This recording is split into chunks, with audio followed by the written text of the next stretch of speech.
പലഹാരക്കൊതിയന്മാർ. വലിയങ്ങാടിയിലെ വലിയ ചങ്ങാതിമാരാണ് ചോണനും മണിയനും. ഒരു ദിവസം ചോണൻ ധൃതിയിൽ എവിടേക്കോ പോണത് മണിയൻ കണ്ടു. എങ്ങോട്ടാണ് അവനിങ്ങനെ ഓടുന്നത്? മണിയൻ പിറകേ ചെന്നു. പൊന്നാനിച്ചന്ത വരെ പോണൻ്റെ മണിയ, വൈമാറ്, തീരെ നേരമില്ല. പറഞ്ഞു തീരും മുമ്പേ ചോണൻ ഓടാൻ തുടങ്ങി.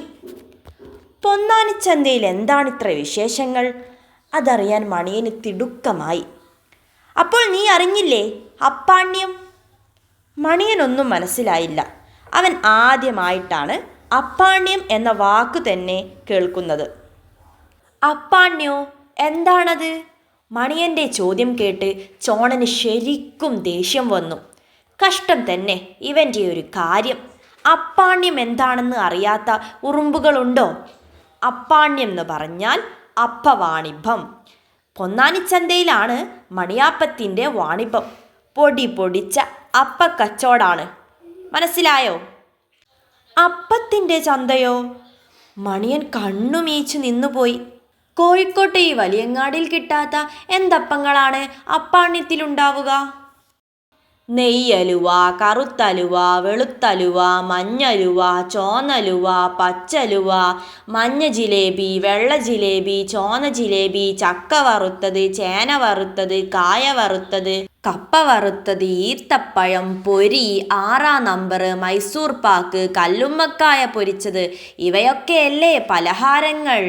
മസാല ദോശ, നെയ് റോസ്റ്റ്, പൊറോട്ട, കൊഴുക്കട്ട, അട, വട, പക്കവട, ഉണ്ട, ബോണ്ട, സുഗിയൻ, ചിക്കൻ റോൾ, മുട്ട പപ്സ്, പഴംപൊരി, നെയ്യപ്പം, ഇടിയപ്പം, കലത്തപ്പം, കാരോലപ്പം, കാഴപ്പം, ഈത്തപ്പം, ഊത്തപ്പം, അച്ചപ്പം, ഇവയല്ലേ അപ്പങ്ങൾ?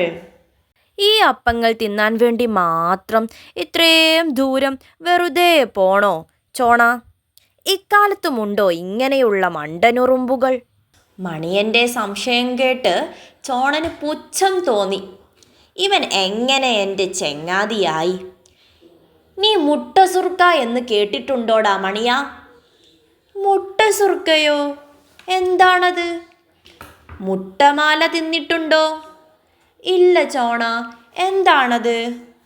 ഈ കോഴിമുട്ടയുടെ ഉണ്ണിയില്ലേ, മഞ്ഞക്കരു, അത് മാത്രമെടുത്ത് ഉടച്ചുടച്ച് ചെറിയ ചെറിയ ഓട്ടകളുള്ള ചിരട്ടയിലൂടെ നൂല് പോലെയാക്കി പഞ്ചാരപ്പാവിലൊഴിച്ച് അലിച്ചലിച്ചങ്ങനെ ഇങ്ങനെ ഉണ്ടാക്കുന്നതാണെൻ്റെ മണിയോ ഈ മുട്ടമാല. ഹാ, അതിൻ്റെ ഒരു മണം, അതിൻ്റെ ഒരു രുചി, അതിൻ്റെ ഒരു ചന്തം!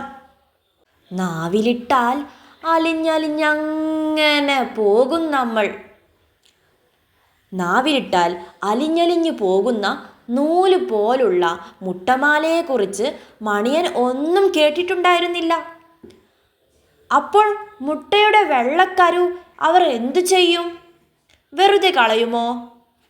മണിയനു സംശയമായി. ഹേയ്, ഇല്ല, അതു പതപ്പിച്ച് മധുരം ചേർത്ത് കേക്ക് രൂപത്തിൽ ഉണ്ടാക്കുന്നതാണ് മണിയ മുട്ട സുർക്ക. നിൽക്കടാ ചോണ, എന്നാൽ ഞാനും വരാം. കൊതിമൂത്ത മണിയൻ ചോണൻ്റെ പിന്നാലെ ഓടി. പൊന്നാനിച്ചന്തയിലേക്കുള്ള ഓട്ടത്തിനിടയിൽ മുട്ടമാലയുടെ മണവും രുചിയുമോർത്ത് മണിയൻ്റെ വായിൽ വെള്ളം നിറഞ്ഞ് പുറത്തേക്കൊഴുകി. കല്ലായിപ്പുഴയും കവിഞ്ഞ് കുറേ വെള്ളം കടലിലേക്കും ഒഴുകി.